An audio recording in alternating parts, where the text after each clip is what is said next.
This video is going to show how to check the pinout of mating connectors between two schematics with the multi-board connector pin check app included with the EMA Toolkit in OrCAD Capture.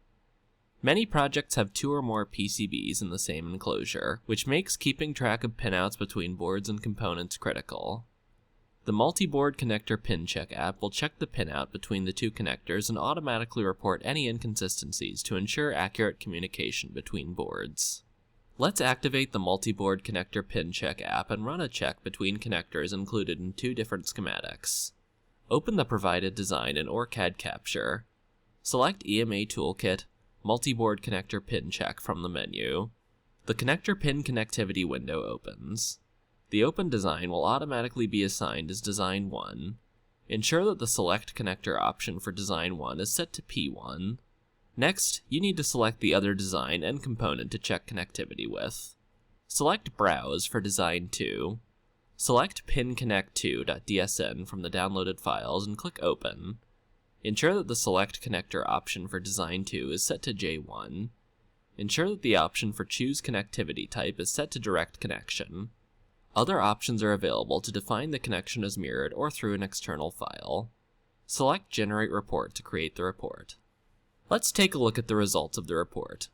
By default, the report is saved as pinconnectconnectivity.xlsx in the Design 1 folder. Open the file in Microsoft Excel if it does not open automatically.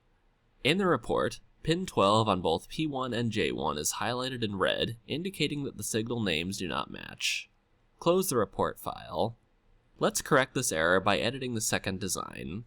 Back in Capture, select File, Open, Design from the menu. Browse to the location of design pinconnect2.dsn.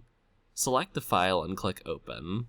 Since there is no project file associated with this design, the Select Project Type window opens. Leave the default settings and click OK. Double-click pinconnect2.dsn, Schematic 1, Page 1 from the design hierarchy. Double-click the net alias aux.sdb to open the Edit Net Alias window. Rename the net aux.sda and click OK. Select File, Save from the menu, and close the pinconnect2.opj project. Now let's run the multi-board connector pin check app again to verify the fix. Select EMA Toolkit, Multi-board connector pin check from the menu. Select Browse for Design 2. Select pinconnect2.dsn from the downloaded files and click Open. Select Generate Report. Click Yes when prompted to overwrite the spreadsheet file. Open the file in a spreadsheet viewer if it does not open automatically. None of the cells are highlighted in red, indicating that all net names and pins match. Quickly and easily compare multi-board connector pinouts with the multi-board connector pin check app in OrCAD Capture.